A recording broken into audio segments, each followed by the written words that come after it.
Phoenixbet on omadele toeks korvpallist kuni rallini. Phoenixbet, panustame omadesse. Täismäng on Portugali MM-rallil. Täna on kolmapäev, sõeti testikatse, on siin intervjuude ajad. Neljapäeval läheb pärastlõunal kihutamiseks lahti ja lisaks siis veel reede, laupäev, pühapäev. Nagu oleme varem ka rääkinud, meie fookus on peamiselt WRC2 masinaklassis, kus sõidavad ka kaks Eesti meest, Robert Virves ja Romet Jürgenson. WRC2 autode konkurents sellel rallil on väga-väga tugev. Seda näitus juba testikatse, kuigi testikatse teadupärast ei panda ju viimast välja, kes mida proovib, aga mingeid indikatsioone võib ka sealt saada. Aga selle vägevusest annab aimu muidugi lihtsalt ka stardinimekirja vaatamine. Võib ütelda, et 5 meest on sellist, kes on võib-olla suursoosikud Portugali rallil WRC2 klassis. Need on siis Teemu Suninen, soomlane, Gus Greensmith, Suurbritannia sõitja, norrakas Andreas Mikkelsen, meie Robert Virves ja soomlane Roope Korhonen. Kõvasid mehi on muidugi veel, kaasa arvatud MM-sarja liider Johan Rossell, kuid tema on siiski peamiselt asfaldispets. On ta siin siukstel teedel ka võidutsenud, aga pakuks, et selle viisiku vastu tal siiski võib-olla väga häid šansse ei ole. Ja kogu austus ka Romet Jürgensoni vastu tänavuse hooaja põhjal on raske teda võib-olla võitjasoosikute kilda lugeda, aga need 5 meest tõesti on väga kõvad ja see konkurents tuleb siin väga-väga tihe. Neist siis Virves ei sõida WRC2 MM-punktidele siin Portugalis, aga see muidugi ei tähenda seda, et ta ei peaks või võiks olla selle klassi kiiremate meeste hulgas. Eks küsimusi on palju, kuidas kruusateedel Lanciaga sõitvad mehed hakkama saavad, kuidas Lancia üldse siia teedele sobib. Olid asfaldi peal Škodal teatud probleemid, kruusal ilmselt neid ei ole ja peaks suutma Toyotale siis vastu hakata, nii et sellist vägevat heitlust ja võitlust on siin omajagu tulemas.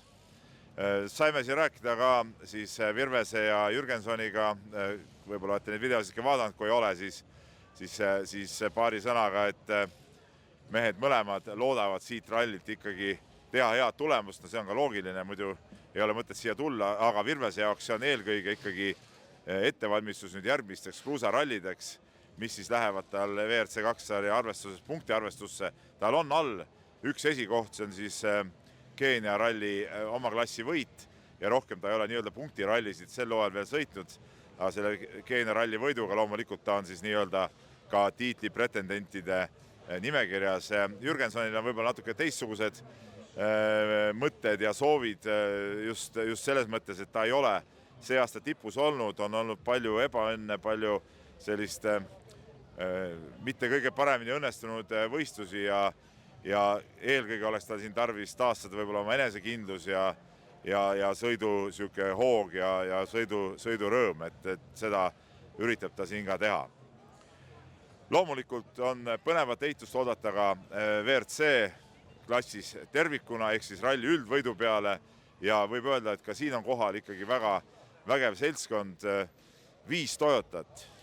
Kas keegi küünib nende vahele, see on alati sel hooajal olnud rallide üks peamisi küsimusi ja Toyota on valitsenud seda hooaega täielikult ja nüüd ka kõik mehed, kes on MM-sarjas kõrgetel kohtadel, alustame Elfin Evans, Takamoto Katsuta, Sami Pajari, Oliver Solberg, 4 esimest MM-sarjas ja siis Sebastien Ogier, kes loomulikult 7-kordse Portugali ralli võitjana ja siin väga ideaalse koha pealt startiv on üks suur soosikuid ja kõik need 5 Toyotat on võimelised siin seda rallit võitma.